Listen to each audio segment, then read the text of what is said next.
തിരൂരിൽ തിരച്ചിലിനിടെ അസ്ഥിയുടെ ഭാഗം കണ്ടെത്തി. മനുഷ്യന്റെ അസ്ഥിയാണ് എന്ന സംശയമാണുള്ളത്. കാർവാർ MLA ഉൾപ്പെടെ സ്ഥലത്തെത്തി പരിശോധന നടത്തിയിട്ടുണ്ട്.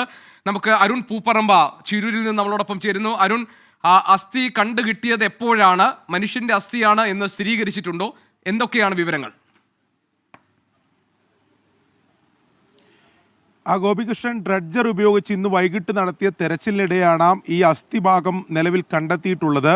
അവർ പരിശോധനയ്ക്കിടെ അത് കോരിയെടുത്ത മണ്ണിനൊപ്പമാണ് ഈ അസ്ഥിഭാഗം ഉണ്ടായിരുന്നതെന്നാണ് നമ്മൾ മനസ്സിലാക്കുന്നത്. അതിനുശേഷം അത് കരയിൽ എത്തിക്കുകയും കാർവാർ MLAയും ജില്ലാ ഭരണകൂടത്തിൽ ഉൾപ്പെടെ വിവരം കൈമാറുകയും ചെയ്തു. കാർവാർ MLA സതീഷ് കൃഷ്ണസേല സ്ഥലത്തെത്തി ആ കാര്യങ്ങൾ പരിശോധിച്ചിട്ടുണ്ട്. ഇത് ഒരു മനുഷ്യന്റെ അസ്ഥിഭാഗമാണ് എന്ന സംശയം മാത്രമാണ് നിലവിലുള്ളത്.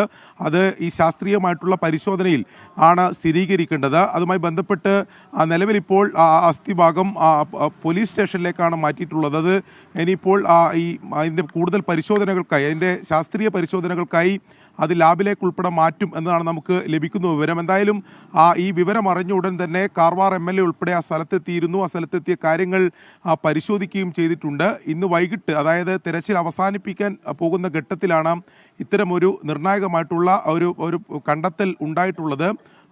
ഡ്രഡ്ജിങ് നടത്തുന്നതിനിടെയാണ് ഇങ്ങനെ ശ്രദ്ധയിൽപ്പെടുകയും അത് പിന്നീട് ഈ കരയിലേക്ക് മാറ്റി ജില്ലാ ഭരണകൂടത്തെ ഉൾപ്പെടെ ഈ വിവരം അറിയിച്ചിട്ടുള്ളത്. ഇതിൻ്റെ കൂടുതൽ പരിശോധനകൾ എന്തായാലും ആവശ്യമാണ്. അതിനുശേഷം മാത്രമേ ഇതിലൊരു സ്ഥിരീകരണം ഉണ്ടാവുകയുള്ളൂ.